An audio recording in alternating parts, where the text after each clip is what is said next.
با په بیان دي کې چې فقیران د مهاجرینو داخليږي جنت ته مخکې تر غنیانو.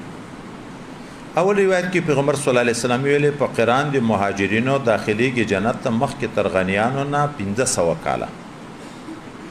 دوم روایت کې پیغمبر علیه الصلاۃ والسلام دعا کوي خدای پاک ماته ژوندۍ ژوندم په مسکنت کې راکې مړ مم د مسکنت په حال کې په قیامت کې مم په ټولي د مسکینانو کې راپورته کې. ام المؤمنین ورته ویل یا رسول الله صلی الله علیه وسلم خلق د دنیا مطالب کوي ته د مسکنت طلب کوي دی ورته ځکه چې د مسکینان به تر غنیانو نه 40 کاله مخکې جنت ته ځي. اے ام المؤمنین مسکین مراد کوا ک نور نو نیمه خرما دی په واس پراوم چې سائل ودره د مسکین څه کومک ور سره کا د مسکینانو سره محبت کوا مسکینان ځان ته نږدې کوا شفقت پکوا الله به د پورز د قیامت خپل ځان ته نږدې کی. دا بل روایت بیا داسې ده چې فقرا جنت ته تر غنیانو نه مخکې 1500 کاله ځي نیمه ورځ د قیامت. دا بل کې بیا 40 کاله ذکر کیږي اخر کې بیا 1500 کاله ذکر کیږي. درته اوس یو غټه خبره دا چې د دغه روایتو په منځ کې تعارض چې مسکینان جنت ته تر غنیانو نه مخکې چې ځي یو روایت کې راځي 40 کاله په بل کې راځي 1500 کاله خو ډېر لوی فرق ده. دا تعارض څنګه ده؟ نو دغه مخکې موږ تاسو قاعده ذکر کړې وې چې عدد اقل نه په عدد اکثر نه راولي. یو یا دا لباب د تجدید زیادت په علم نه ده. اول خدای پاک پیغمبر علی السلام ته د مسکینانو په حال دومره علم ورکړو چې تر غنیانو نه به 40 کاله مخکې ځي. ورسته بیا د 500 کالو علم خدای پاک ورکړ چې 500 کاله به مخکې ځي. یا حضرت پیغمبر علی السلام چې سوال د مسکنت نه وکړی د ځان د پاره په یو وخت کې د مسکینانو مقام دومره و چې 40 کاله به تر غنیانو مخکې تله چې رسول الله صلی الله علیه وسلم د ځان په باب کې د مسکنت سوال وکړ الله ته خدای پاک سوال قبول کو نو دایم په ډله د مسکینانو کې شو د په روي هغه مسکینانو مقام دومره جګ شو ورسره چې 1500 کاله به تر غنیانو نه مخکې جنت ته ځي. یا حال د اشخاصو کې فرق ده مسکینانو کم فرق ته په غنیانو کم فرق ته. یو وی غنی شاکر بل وی غنی غیر شاکر. یو وی مسکین صابر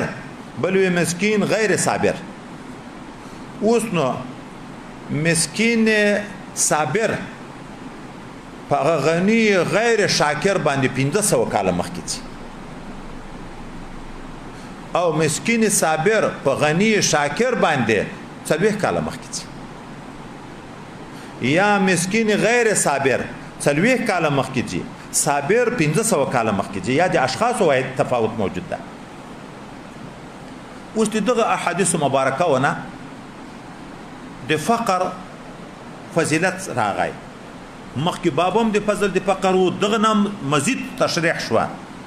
چې د فقر ډیر لوی مقام ده 1500 کاله مخکې جنت ته تر غنیانو ځي. خو لکن وایدا یو فضیلت جزئی ده په دغه حیثیت خو مسکنت بهتر شو چې په قیامت کې به جنت ته تر غنیانو نه 1500 کاله مخکې مسکینان ځي. لیکن په بل جهت بیا غنیان ډیر افضل دي غنا بیا ډیر بهترینه ده. ا د عبادتو په لحاظ جمعات څوک جوړوي شي غنی سړی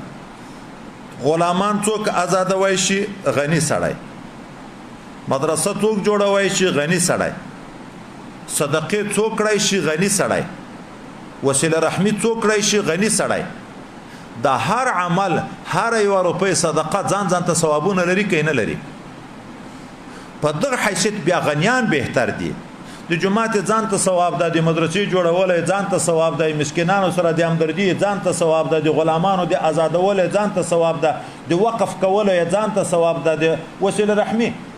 ډیر ثوابونه د مال په واسطه ګټل کیږي چې هغه به مسکینان نه لري. نو من وجه غنا افضل من وجه مسکنت افضل. خو حضرت پیغمبر علی السلام ته خدای پاک دواړه مقام ورکړي. سید الاغنیاء الشاکرین سید الفقراء الصابرین ده. دنیا خدای پاک په فتوحاتو کې دومره غنیمتونه چې صحابه په کروڑپتیان شو دغه برخه د دم و خو هغه بیا په ورځ کې ټوله صدقه کړي سهار 1 لک روپۍ راغلي ماجیګر ته بیا 1 روپۍ نه د پرېخي نو د اغنیای شاکرینو سردار هم دی ده مسکنت چې د بل باب د معیشت در روان ده د سی بقر شپې په د تیر شوی دي چې ډیر شپې په لوګه شپه تیر کړي دي چې په ټول کور کې یو خرما بم نه وچه د خړلې او دومره صابر و چې خپل شاګردان مخلصین محبین شاګردان په حال په ځان نه خبر کړي چې موږ په کور کې شي نشته وای دواړه مقام ځکه رب کریم نبی علی السلام ته هغه کمالات ټول ورکړي چې په نوع د بشر کې دي انچ خوبان همداران ده تو تنها داری سید الاغنیاء الشاکرین سید فقراء الصابرین فقرم فضیلت شکرم نعمت هم فضیلت خو جزئیات ته باید موږ تاسو فکر وکړو که په سړی مسکنت راغی باید صبر غوړه کی چې د هغه فقر ثواب ورته پیدا شي چې هغه کوم فضیلت نبی علی السلام ذکر کړه کچا ته خدای دنیا ورکړه بیا شکرانه ادا کی صدقې ډیری وکي چې خدای پاک هغه د غنیانو غټ مقام ورکي د څنګه چې مسکانات راغی شکایتونه شروع کی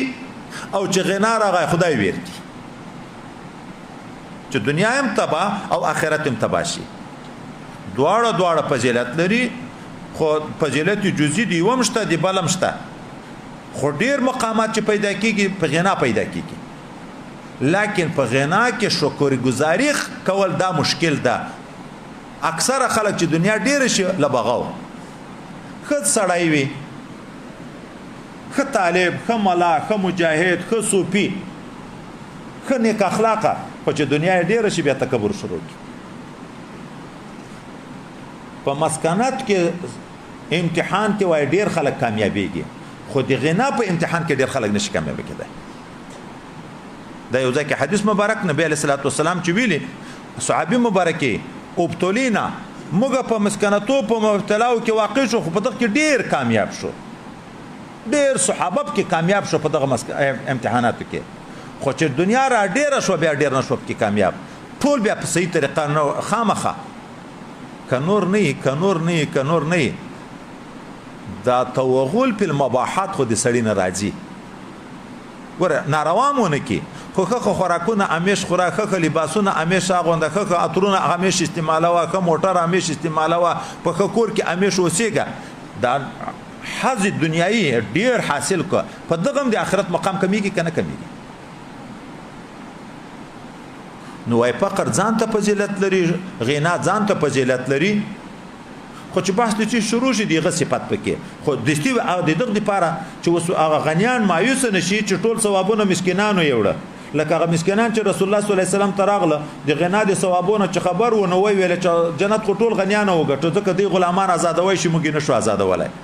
د جماعتونو جوړوي شي موږ نشو جوړولای د مجاهدینو سره کومک کړی شي موږ نشو کړی په دا ټول عبادتو کې چې د مجاهد کومک وکړي د جهاد ثواب خدای پاک درکړي چې روزيتي تو روزمات ورکړي د روزي ثواب خدای پاک درکړي چې د عالم کومک وکړي د علم په ثواب کې د خدای ور شریکي چې د ولی سره کومک وکړي د ولایت په ثوابو کې د خدای پاک ور شریکي خو ټول ثوابونه دی وګټل بیا نبی علیہ السلام ورته له خطا است په ذکر دروکه د مازن شاته درې د شوارې سبحان الله درې د شوارې الحمدلله څلور د شوارې ال اکبر وی په دغه کې بیا ډیر ثواب ده هغه د نه د پوس پراده خو وکړه چې صدقې لري ذکر خو ډیر وکړه ام د صدقې په فضیلت کې دراغلي دي چې د خدای د عذاب نه سره اخلاصي ام د ذکر په فضیلت کې دراغلي دي چې د خدای د عذاب نه اخلاصي ابو ذکر روان دي تر هر شینه ډیر د نجات شای د جهنم د پر نبی علی السلام لري د ذکر ده تر هر شینه ډیر نبی علی السلام چې د سحر د منځنه ورسته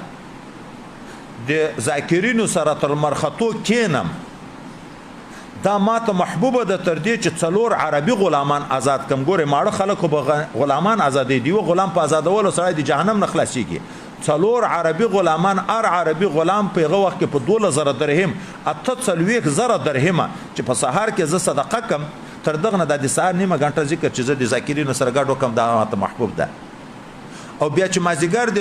د منځنه وروسته تر غروب شمس پورې تر ماښامه زه د ذاکرینو سره ګډ کینم ذکر وکم دا ماته محبوب د تر څلور غلامان آزادول چې عربي څلور غلامان ز آزاد کم اته څلويخ زره سهار اته څلويخ زره بیګا څه کم 1 لک روپۍ صدقه روزانه څوک غنیان کړی شي خو غنیا هغه ډیر ګټه خو د غنا په صدقو کې ده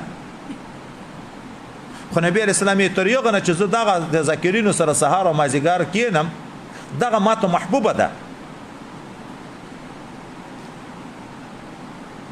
ته ارشي شي ته باید د سړی پامي د ثوابونو دغه خبر شي د محدثین ځکه ذکر کړي د فقر د ثوابونو خبر شو ذاتی مایوس وي چې خو دا ثوابونه خو ایمان نشته خو هغه ماته خدای دنیا را کړی دیغه ثواب نه محروم خو ته خپل ثواب وغواړه طالب او ملا ته خپل صوفي ته خپل ثواب وغواړه په خپل لار کې چې هغه واسطه په بار ده د ثواب لري خو یو نه ده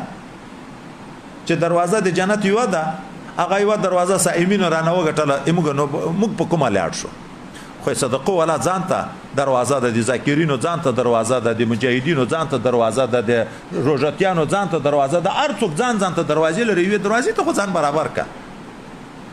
کډیر کمالات ټول کا لکه صدیق اکبر چې ټولو دروازو لایق شي